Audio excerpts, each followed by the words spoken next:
things that I did actually do with my garden that I planted this year, which wasn't as prolific as last year because we were in the process of doing a whole remodel and a revamp, was try a little wee gadget here to make my own seed pots from the scourge of every mailbox, the junk mail.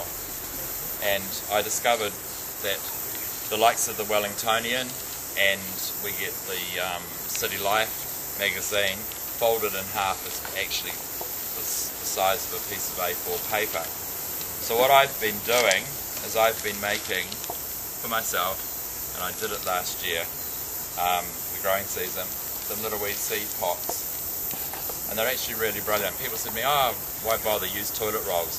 The toilet rolls are fine as well, but toilet rolls are actually very thick and they absorb a lot of water and have to be kept really, really moist. And if you plant a little wee seedling, the little wee seedling sprouts its roots, and the roots want to go somewhere, and it's very hard to bore through a thick cardboard toilet roll. Other people have said, oh, but egg crates are great. No, egg crates aren't. Egg crates will grow your seeds, yes, but they're not deep enough. Your seeds need some depth in which to put their little wee roots down, the little wee feet down.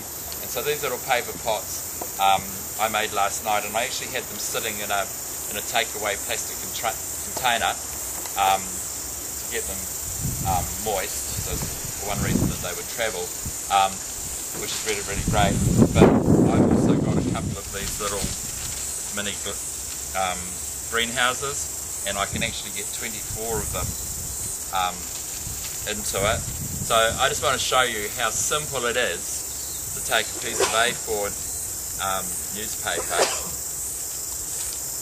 and by folding it in half, and then I've just got this little wee wooden gadget,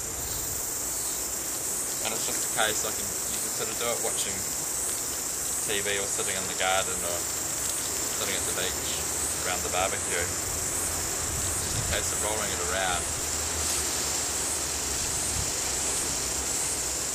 stamping the bottom pieces in, taking the trowel out, and there you've got your little wee pot. Simple as, and your seeds love it. Simplest little thing that I've come across in a long time. And I actually put 6 zucchini seeds in that a friend had given me, and the seeds had actually expired. And because we weren't really active with our garden up at Newdown Park Flats this year because of the redevelopment that we're doing, I thought, well, if they grow, they grow. If they don't, they don't. Out of the 6 seeds that I planted, 5 actually rooted, and I had lovely strong roots coming out through the paper, and I've got 4 plants only in my garden that won't stop producing zucchinis, and in fact if I forget about them and I haven't been out to them for a couple of days, I think I'll probably have some marrows when I go out and have a look. So despite the fact that they were old seeds, they certainly came and bore fruit. Now, as part of Operation Green Thumb, we've actually got some of these kits available, which we thought we would use as a fundraiser to put funds back into the community, because not only are we supporting people in council housing, as Sue said, the Tenera Park Garden is part of us. Sue's expanding out and going out into Muriera, and we've got a few plans to expand further. We're going to be helping. Yeah, helping. So if anybody wants to put their hand in their pocket and come up with a $5 donation to Operation Green Thumb, you're more than welcome to take home one of these. It's got the set of instructions, which you can actually recycle, because once you've learned how to do it, you don't actually need the instructions. So that's it. And these little wee glass houses I've got, I mean, it's not necessary, but I think these are actually available in local nurseries. And of course what happens when these are actually locked down,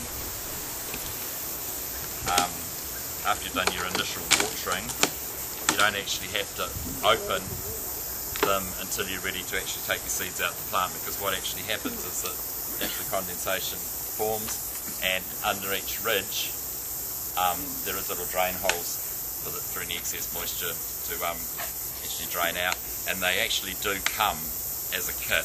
with 4 little of those dreadful plastic trays that you can fill up with dirt you buy at the nursery, and you have to pull the seeds out to plant them. With these, you don't damage your seedlings at all, and you don't get any fruit shock to your plant, and your plant decide to pick up its toes and die, because what you're actually doing is you're going to plant this whole thing in the ground, so you're actually recycling your newspaper. So yeah, thank you.